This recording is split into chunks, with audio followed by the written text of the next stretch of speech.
Expecting short inferential distances. Homo sapiens' environment of evolutionary adaptedness, aka EEA or ancestral environment, consisted of hunter-gatherer bands of at most 200 people, with no writing. All inherent knowledge was passed down by speech and memory. In a world like that, all background knowledge is universal knowledge. All information not strictly private is public, period. In the ancestral environment, you were unlikely to end up more than one inferential step away from anyone else.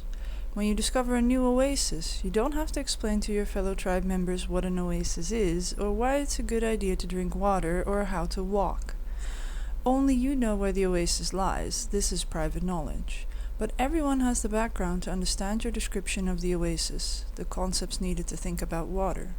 This is universal knowledge. When you explain things in an ancestral environment, you almost never have to explain your concepts. At most, you have to explain one new concept, not two or more simultaneously. In the ancestral environment, there were no abstract disciplines with vast bodies of carefully gathered evidence generalized into elegant theories transmitted by written books whose conclusions are 100 inferential steps removed from universally shared background premises. In the ancestral environment, anyone who says something with no obvious support is a liar or an idiot. You're not likely to think, hey, maybe this person has well-supported background knowledge that no one in my band has ever heard of, because it was a reliable invariant of the ancestral environment that this didn't happen. Conversely, if you say something blatantly obvious and the other person doesn't see it, they're the idiot, or they're being deliberately obstinate to annoy you.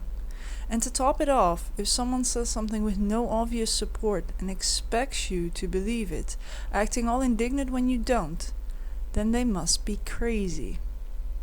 Combined with the illusion of transparency and self-anchoring, the tendency to model other minds as though they were slightly modified versions of oneself, I think this explains a lot about the legendary difficulty most scientists have in communicating with a lay audience, or even communicating with scientists from other disciplines.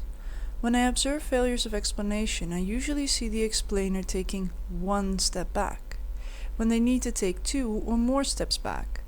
Or listeners assume that things should be visible in one step, when they take two or more steps to explain. Both sides act as if they expect very short inferential distances from universal knowledge to any new knowledge. A biologist speaking to a physicist can justify evolution by saying it's the simplest explanation, but not everyone on Earth has been inculcated with that legendary history of science from Newton to Einstein, which invests the phrase simplest explanation with its awesome import, a word of power spoken at the birth of theories and carved on their tombstones. To someone else, but it's the simplest explanation may sound like an interesting but hardly knockdown argument.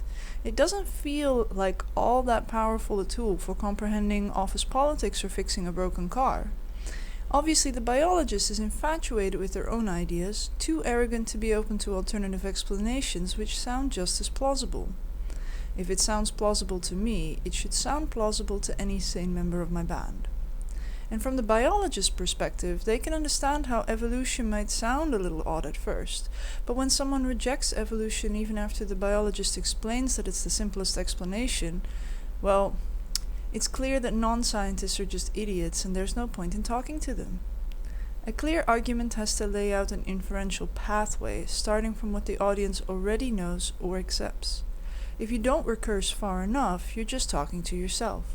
If at any point you make a statement without obvious justification in arguments you've previously supported, the audience just thinks you're crazy.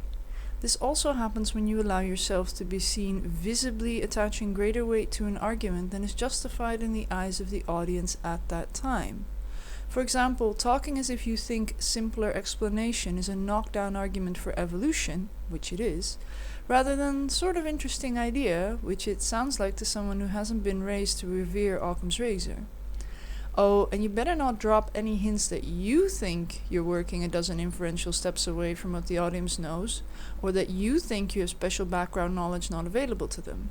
The audience doesn't know anything about an evolutionary psychological argument for a cognitive bias to underestimate inferential distances leading to traffic jams in communication. They'll just think you're condescending. And if you think you can explain the concept of systematically underestimated inferential distances briefly in just a few words, I've got some sad news for you.